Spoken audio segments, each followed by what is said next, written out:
Hello guys! Welcome sa aking walang kwentang channel. So, nandito na naman tayo para sa panibagong video.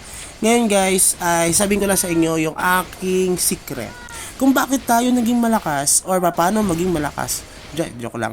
Pero ito lang, isa lang to sa mga naging factor kung bakit kahit paano medyo malakas tayo, no?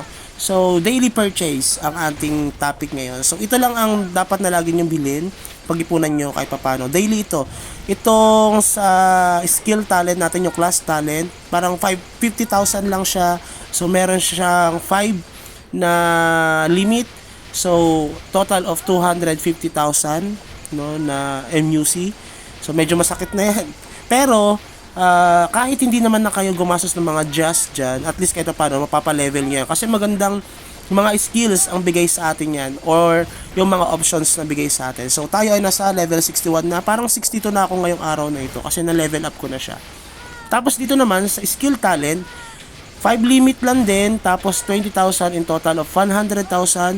So kapag ginamit mo lahat yan, meron tayong magagastos na agad na 350,000 daily. So ako minsan hindi na ako masyado bumibili sa iba, nag-hunt lang ako, tapos pag kami nabenta ko, tapos yan na, ina-upgrade na lang natin siya. Medyo minsan nadagdagan lang yung expenses natin kapag bumibili tayo ng mga ring and necklace. So isa yun sa itatopic natin sa susunod kung bakit malakas pa rin tayo kahit papano. Kasi yun yung ginagawa ko pa rin kahit dati pa. Lagi ko lang siyang ina-upgrade. Kasi pag nahuli sa atin ito, medyo mas lamang yung iba sa atin, 'di ba? Kasi ito yung nagpalakas talaga sa akin kahit papaano. Both PVP, no, player versus player and player versus enemy, yung mga red boss. So patasin natin siya guys. Isa to sa mga technique ko kung bakit yung mga naka fourth wing guys ay kayang-kaya nating patumbahin, no? So, yan. Mapapalitan natin 'yan, no, kasi tayo ay balak mag-wizard. Hindi ko na siya explain kasi na-explain na natin siya yung build ng ating Grow Lancer kung bakit siya malakas. So, pwede nyo balikan, panoorin. Nasa comment section, nilalagay na natin sa comment section sa baba yung ating link sa video na yon. Tapos ito guys, yung sa runes, bago kasi ito.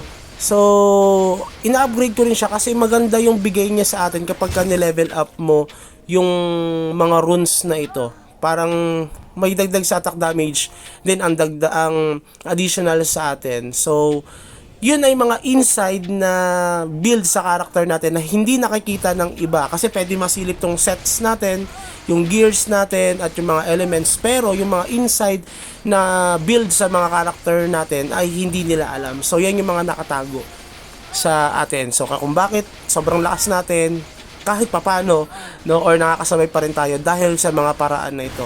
Parang 20,000 din siya, so ang limit niyan ay almost 100,000 din. So, 500,000 na agad yung magagastos natin na MUC. Kasi 250 plus 100 plus 100, 450 na agad yung magagastos natin dito. Iba pa doon sa gagastosin natin doon sa 5 din ata or 6 na daily Jewel of Creation. Yung Jewel of Creation, isa rin yun sa patataasin natin. Kasi meron ako yun, daily rin ako bibili nun para sa fruits and also sa AGI, ay sa combo and SD.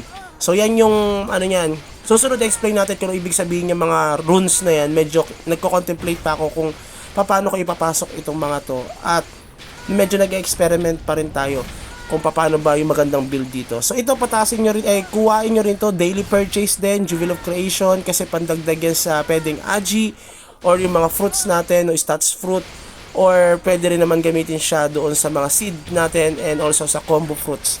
Minsan ginagamit ko rin itong firework or firecracker dati. Minsan nakakuha ko ng mga materials dyan, jewels at iba pa. Pero medyo tinigilan ko na kasi naubos din yung MUC ko. So yun lang siguro yung ating mga daily purchase na pwedeng magpalakas sa atin. Almost 500,000 na MUC kung kaya nyo mag-farm. Tulad ko, nakapag-farm ako ng almost 500,000 dito. So syempre hindi naman accumulated yun, no? Kasi syempre hindi naman nabibenta agad yung items. At the same time yung mga ano ba tawag dito, yung mga florites natin, yung fire kasi binibenta natin at yung mga protections na bebenta rin natin siya. So, ayun, kaya siya nagiging MUC at kahit pa paano hindi tayo masyadong nagagastusan dito. So, pwede nyo gamitin din yung technique na yon para tayo ay lumakas. Lalo, napakatagal nitong MU Monarch. Believe me, may level 100 o 1,000 pa dito. Tapos, ang layo pa ng mga server. Magma-merge pa yan. So, enjoy lang natin. And yun na siguro. And have a good day. Bye-bye!